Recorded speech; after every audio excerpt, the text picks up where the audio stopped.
Part of speech की बात करेंगे। अंग्रेजी भाषा में जितने भी शब्द हैं उन्हें वाक्यों में कार्य एवं प्रयोग के विचार से 8 भागों में बांटा गया है। इनमें से प्रत्येक भाग को पार्ट ऑफ स्पीच कहते हैं। यदि इंग्लिश में हम सबसे न्यूनतम बात करेंगे तो वह लेटर होता है, क्योंकि अंग्रेजी के सबसे न्यूनतम इकाई को लेटर कहते हैं और अंग्रेजी में कुल 26 लेटर होते हैं। चाहे कितनी भी ग्रंथ हो, ABCDEFGHIJKLMNOPQRSTVUWXYZ, ये 26 ही लेटर होता है ना।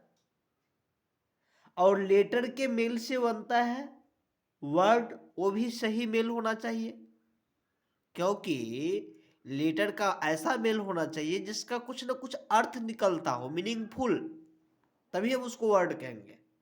और जितने भी वर्ड है इंग्लिश में उनको कार्य एवं प्रयोग की दृष्टि से 8 भागों में बांटा गया है।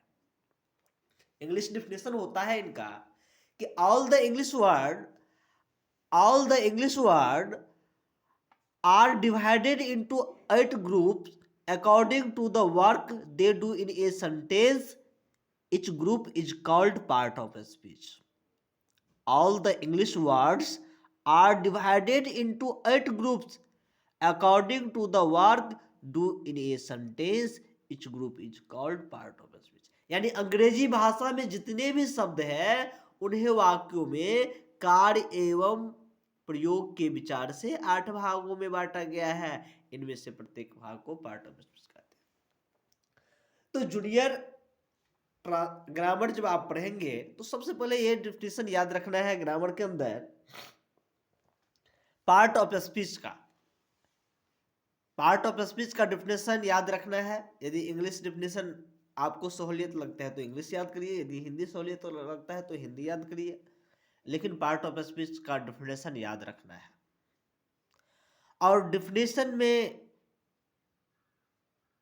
थोड़ा गौर से पढ़िए कि अंग्रेजी भाषा में जितने भी शब्द हैं उन्हें वाक्यों में कार्य एवं प्रयोग के विचार से 8 भागों में बांटा गया है। कार्य एवं प्रयोग के विचार से 8 भागों में बांटा गया है। क्यों? एक क्यों लगा दिया है कार्य एवं प्रयोग के विचार से? क्योंकि जब तक सेंटेंस में यूज नहीं करोगे किसी वर्ड को, सेंटेंस नहीं आपके पास रखेगा, तब तक आप क्लैरिफिकेशन नहीं कर सकते कि क्या है। क्योंकि एक ही चीज कहीं नाउन का काम करता है तो कहीं प्रोनाउन का कर रहा है, तो कहीं एडजेक्टिव का तो कहीं वर्ब का। इसीलिए साफ साफ लिखा है कि अंग्रेजी भाषा में जितने भी शब्द हैं उन्हें वाक्यों में, अंग्रेजी में जितने भी वर्ड हैं उन्हें सेंटेंसों में कार्य एवं प्रयोग के विचार से 8 भागों में बांटा गया है। इनमें प्रत्येक भाग को पार्ट ऑफ स्पीच कहते हैं। वो 8 भाग है क्या? Noun, pronoun, adjective, verb, adverb, preposition, conjunction, interjection. इन 8 का स्पेलिंग भी याद रखना है, क्योंकि याद रहेगा तभी तो आप लिख कर दिखाएंगे। Noun, pronoun, adjective, verb, adverb, preposition, conjunction, interjection.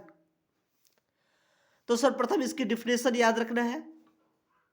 Definition के बाद kind of noun, kind part of speech का 8 भेद याद रखना है। अब चलिए अब डिफिनेशन का क्लैरिफिकेशन करते हैं। यह है I love my country. I love my country, इसका मतलब हुआ कि मैं अपने देश से प्यार करता हूं। यहां जो लव है, ये लव देखो वर्ब का काम कर रहा है। आई लव माई कंट्री में लव क्या कर रहा है? वर्ब का काम कर रहा है। लेकिन सी इज माई लव, वह मेरी प्यारी है, यहां लव नाउन का काम कर रहा है। This is a fast train, यहां फास्ट एडजेक्टिव का काम कर रहा है। Adjective, and adjective is a qualifier, noun और ए प्रोनाउन। नाउन और प्रोनाउन को यहां क्वालिफाई कर रहा है ना। लेकिन द बॉय रन्स फास्ट, लड़का तेज दौड़ता है, यहां फास्ट देखो एडवर्ब का काम कर रहा है। He is playing in the field, in यहां प्रीपोजिशन का काम कर रहा है, प्लीज कम इन, यहाँ इन एडवर्ब का काम कर रहा है। तो इस पेज में आपको याद रखना है, अंग्रेजी भाषा में जितने भी शब्द हैं उन्हें वाक्यों में कार्य एवं प्रयोग के विचार से 8 भागों में बांटा गया है। इनमें से प्रत्येक भाग को पार्ट ऑफ स्पीच कहते हैं। Noun, pronoun, adjective, verb, adverb, preposition, conjunction और इंटरजेक्शन। एग्जाम्पल भी समझ गए।